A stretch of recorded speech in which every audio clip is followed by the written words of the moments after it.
This is just a sample of the audiobook. To get the complete audiobook, access the link posted in the first comment. By the time I made the second turn in the tunnel, it was pitch black. I felt like I was trapped in a narrow sewer pipe. I could move on my hands and knees, but from time to time both shoulders scraped the walls. As I inched along, I made every forward movement in almost slow motion, and before I made them, I tried to lightly touch every inch of the ceiling, walls, and floor. I was feeling for trapdoors, trap wires, and turns in the tunnel to tell me how far I had gone. In the 10th turn, I had to lie flat. A couple turns after that, I could feel that I was moving noticeably downhill when my hands told me both sides of the tunnel moved away from me at right angles. The angles on both sides, and the fact that I could feel a hint of breeze on the sweat on the left side of my face, meant I was at an intersection with a branch tunnel instead of a slight turn.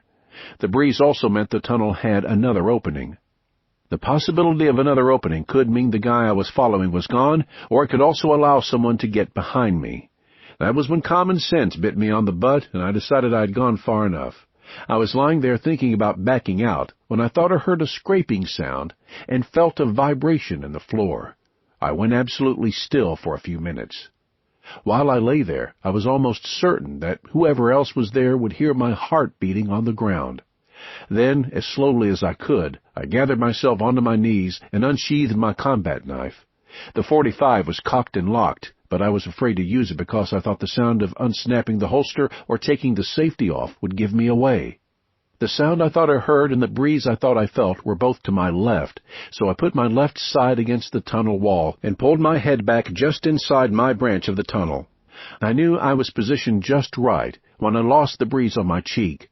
I stayed there on my knees long enough to start believing I had imagined the noise when I smelled nuc nam, the rancid sauce made from fermented fish and salt most Vietnamese ate with rice.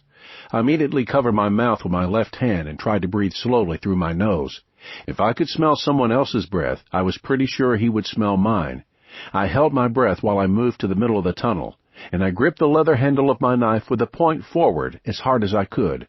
I knew for sure that there was an enemy only inches away.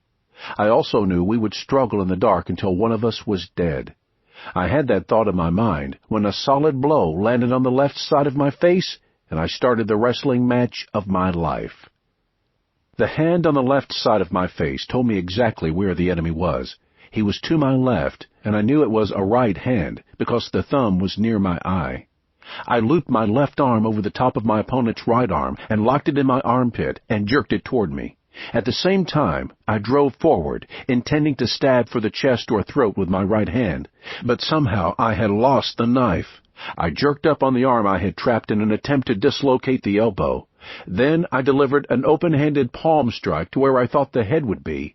The heel of my hand connected, and I felt teeth break.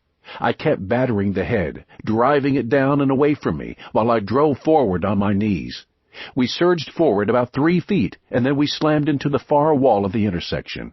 We were both stunned, but I recovered first. I had only taken that one blow to the head. He had taken several, and I kept battering him as hard and fast as I could with forearm smashes to his head and face. When I felt him weakening, I jerked the arm that was locked under my left arm, and that flipped the man onto his left side and pinned his left arm underneath him. His legs were in the tunnel branch to my left and of no use to him for leverage. As he struggled to roll onto his back to free his arm, I felt my chance to end the fight. My right forearm was across his mouth, and he bit me. I jerked away and slammed my right elbow down across his throat. I rolled halfway onto my right side for better leverage and pressed as hard as I could. At the same time, I pulled the arm trapped in my left armpit as hard as I could in the opposite direction. We both knew he was dying, and I could feel him trying to free his left arm before his time and air ran out. My arms were cramping, and I was hoping this would end before I lost my grip when I heard and felt his larynx collapse. A crushed larynx is a fatal injury. I don't know exactly how long it took, but this soldier did not go easily. He struggled until the very moment when death claimed him. Gradually, I sensed that his movements had become less coordinated and more like convulsions. Then, suddenly, even the convulsions stopped. It was over, and I collapsed across the body.